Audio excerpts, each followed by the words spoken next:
Hello lovely beans, welcome to another video. We're in that weird post-festive season situation when everything looks just a little bit grey and a little bit dark outside after the cheerful Christmas lights. Candles can really help alleviate that a bit, but more often than not, these candles are tea lights, and tea light holders can just be a little bit boring. And not everyone has space or budget for fancy candles and arrangements. And so today I am going to show you how I made an illuminated candle shade to shoo away the wintry bleakness.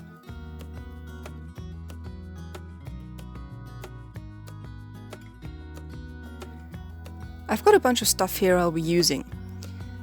Some sturdy cardstock as a base, sugar paper in different colours, a bone folder which is optional, and an X-Acto knife, but you can use a Stanley knife or, depending on the size of your design, even a small pair of scissors.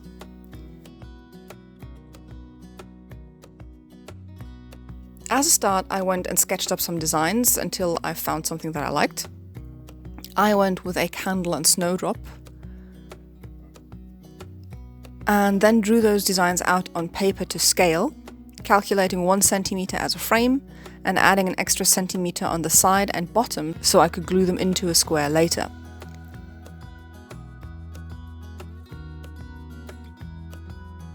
I've already prepared 3 of my 4 sides and have left this last one to show you my process.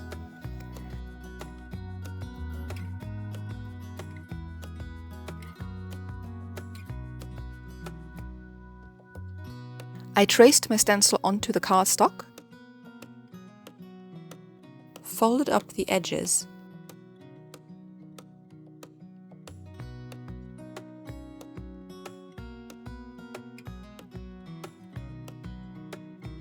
and then cut out all the shapes.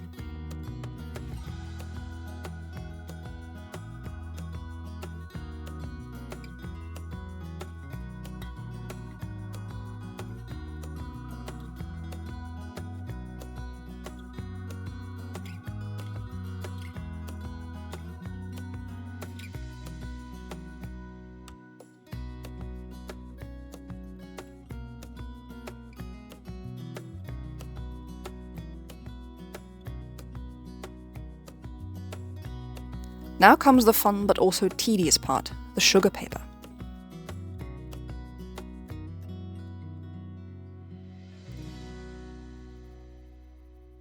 I traced the outline of the open spaces onto the sugar paper, trying to keep them a little larger than the cutouts themselves, then cut them out and glued them to the inside of the prepared picture using a glue stick.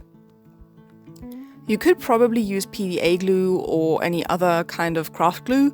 I just find the stickiness of the glue stick makes it easier to work with because it doesn't slide around as much. And now rinse and repeat for all the remaining cutouts, mixing and matching colours as you go.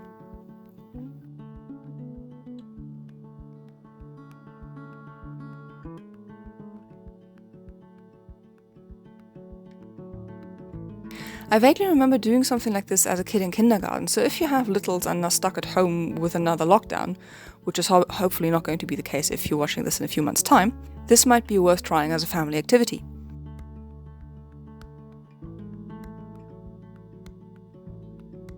Depending on your patience/ambition, you can make it all more or less intricate than these are.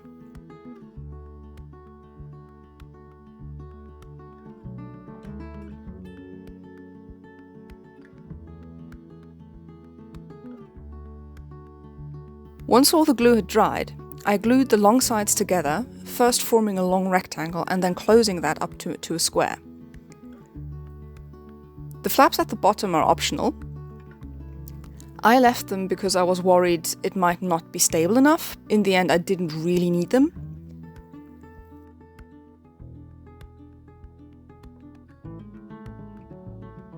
After gluing the long sides, I folded up the short sides and glued them together at the corners to form a sort of base. Again, this is totally optional. I think this might be more helpful if you have thinner cardstock. Mine was quite thick.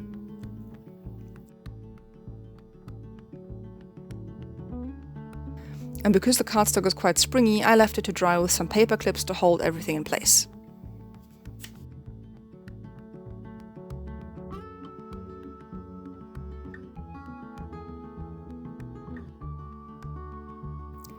So this fancy little arrangement can now move over, and plain Jane tea light from the beginning can take center stage.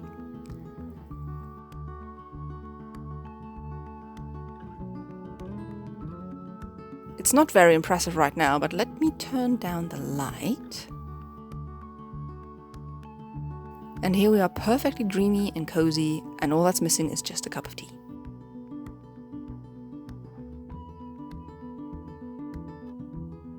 Thank you very much for watching. I hope you had as much fun as I did. If so, please like, subscribe and share if you haven't already. That would be absolutely fantastic and really help me out. But for now, that's it from me. Have a lovely day, and I will see you in my next video.